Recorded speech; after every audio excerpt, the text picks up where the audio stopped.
N수생 때문에 떨어집니다. 4등급 이내가 60%, 5등급까지가 80%.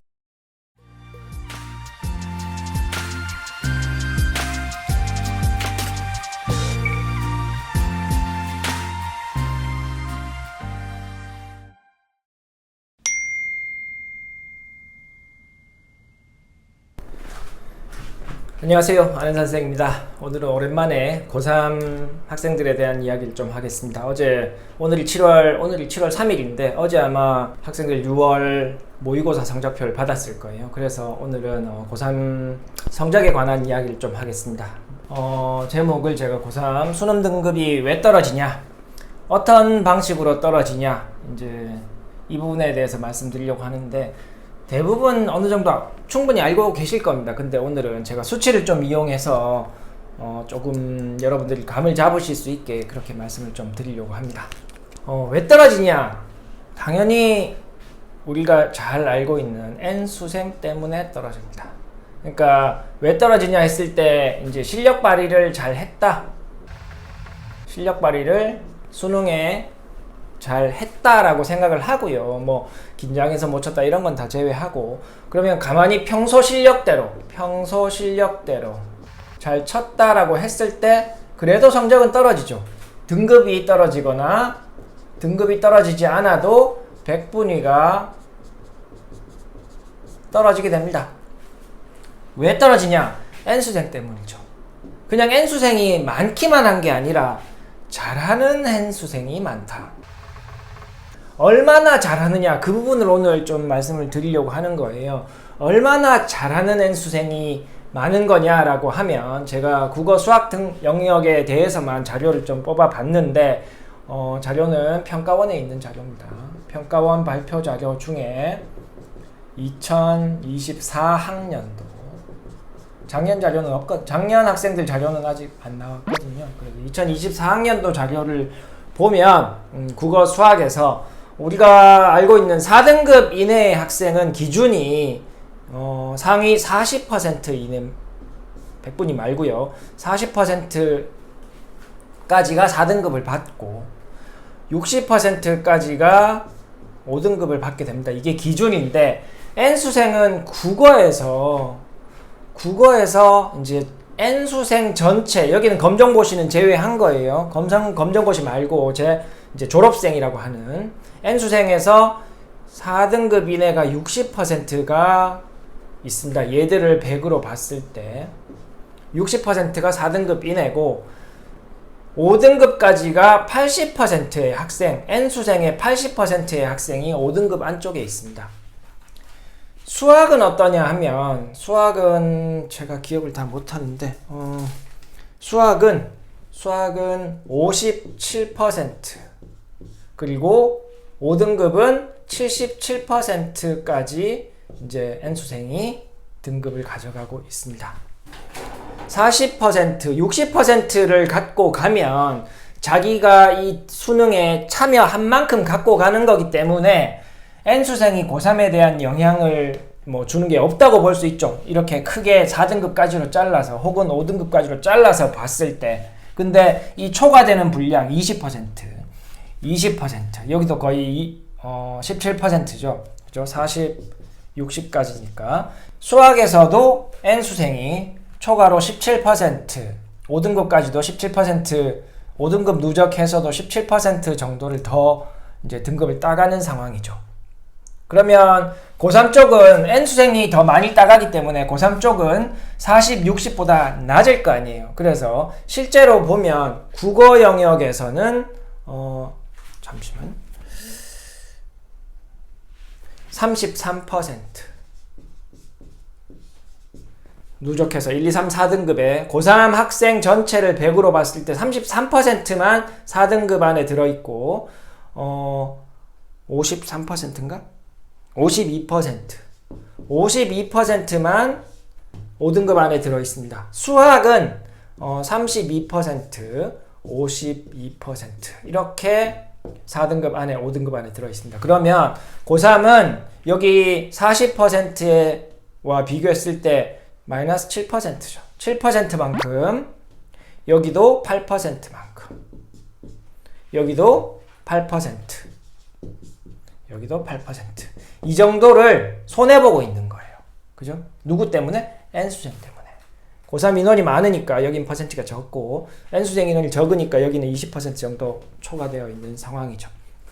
그래서 이런 상황 때문에 고3 학생들은 실력 발휘를 혹은 실력을 평소대로 수능을 긴장하지 않고 쳤다고 하더라도 성적은 평균적으로 무조건 떨어질 수밖에 없는 겁니다. 그러면 어떤 방식으로 떨어지냐 하면 물론 이제 4등급을 이렇게 자르면 4등급 이내에 N수생이 확 들어오기 때문에 4등급 학생이 뒤로 확 밀린다 이렇게 볼 수 있는데 실제로 조금 우리가 등급이 세분화되어 있잖아요. 등급이 1등급이라고 하는 부분이 1등급 학생이 4%, 여기에 2등급까지가 7%,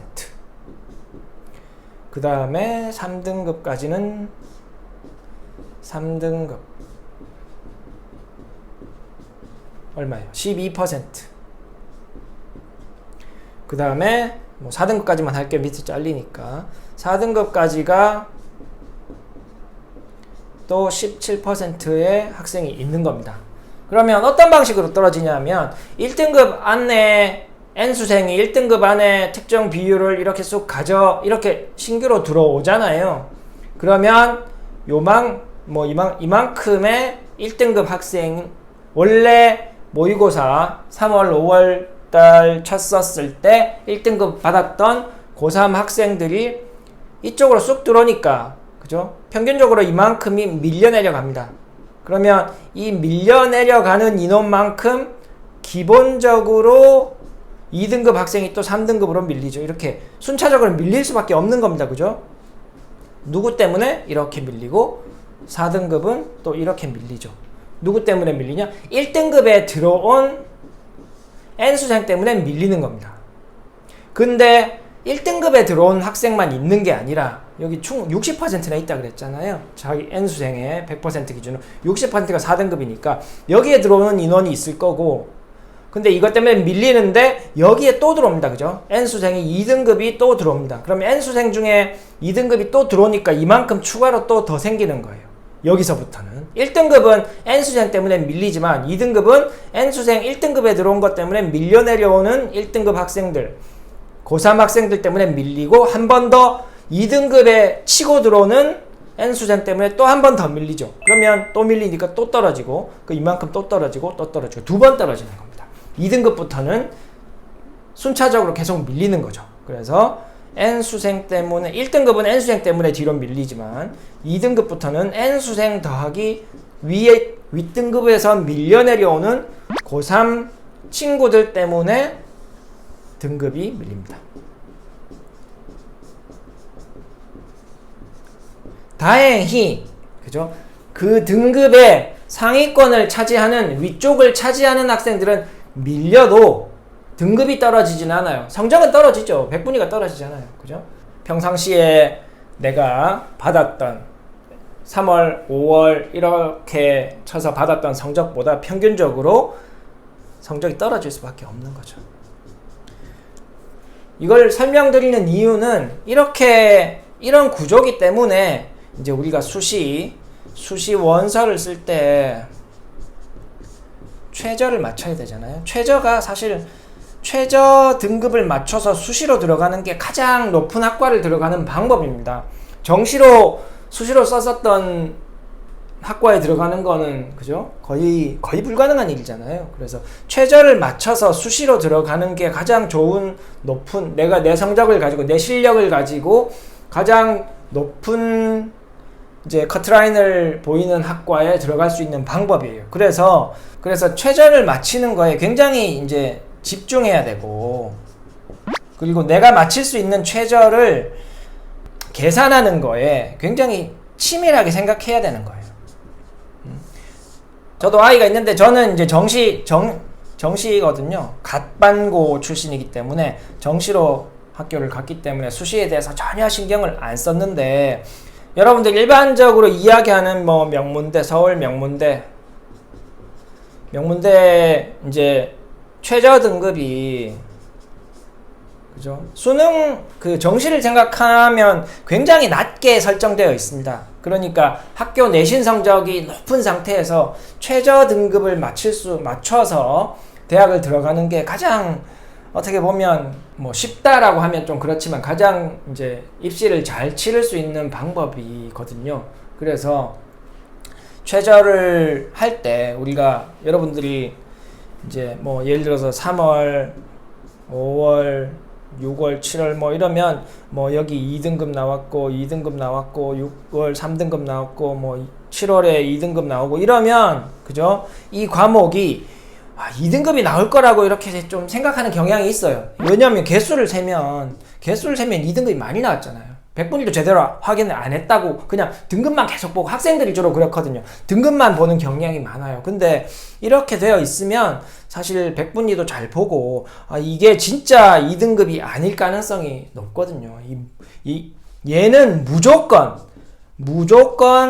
3등급인 과목일 수도 있는데 횟수만 보면 2등급이 확실한 과목이다 이렇게 결정하고 등급을 딱 해서 최저 등급 맞췄더니 6개 싹 떨어지고 이런 경우도 굉장히 많습니다. 그러니까 여러분들이 좀 최저 등급을 생각할 때 좀 백분위를 생각하고 좀 세밀하게 좀 연구할 필요는 있다. 그런 말씀 드리려고 오늘 영상을 찍습니다. 이렇게 좀 세밀하게 볼 수 있도록 뭐 이제 제가 분석기라고 하면 안 되고 시뮬레이터를 2년 동안 개발해서 만든 게 있는데 여기 홈페이지에 가면 연결되어 있거든요. 그걸 좀 이용해 보셔도 오히려 집에서 이렇게 대충 보는 것보다 훨씬 정확하게 우리 학생들의 그러니까 국어 수학에 대해서 좀 수능 등급을 예상해 볼 수 있지 않겠냐 이렇게 말씀드립니다. 오늘은 고3 학생들 N수행도 포함해서 이제 6월 모의고사 성적 받았기 때문에 그 등급 성적이 나중에 수능을 치면 성적이 좀 떨어지게 되는데 왜 떨어지는지 그 부분에 대해서 말씀을 좀 드렸습니다. 아직 시간이 좀 남아있죠. 저희 학원에 있는 고등학교 3학년 학생들한테도 이야기합니다. 아직 시간이 남아있다. 성적을 올릴 수 있는 시간은 남아있다. 가만히 하던 대로 하면 성적은 더 떨어질 수밖에 없고, 그죠? 더 떨어지지 않으려면 올림픽 그 마라톤 경기 보면 마지막에 그 스타디움 안에서 한 바퀴 돌잖아요. 지금은 사실 그런 상황이죠. 고3들한테는 N수행도 뭐 이렇게 페이스 조절하고 그럴 상황이 아닙니다. 그냥 계속 열심히 뛰어야 되는 거죠. 그래서 고3 학생들한테는 제가 이제 밥 먹는 시간, 화장실 가는 시간, 자는 시간 빼고 계속 공부해라 이렇게 말하고 있는데, 그래도 성적은 자연스럽게 또 6월 모의고사 성적보다 평균적으로 수능을 치면 떨어질 수밖에 없습니다. 6월 모의고사에도 50% 조금 넘는 N수행만 참여하고 9월 모의고사에조차도 거기에서 한 10% 정확하게 제가 퍼센티지는 확인을 못했는데 그렇게 많은 학생이 증가해서 시험을 치는 게 아니기 때문에 9월 모의고사 성적보다도 또 수능 성적이 떨어질 수밖에는 없는 구조입니다. 그래서 남아있는 기간 열심히 해서 좋은 수능 성적 받으면 좋겠습니다. 다음에 또 다른 내용으로 찾아오도록 하겠습니다. 감사합니다. 안녕. 수학 파이팅!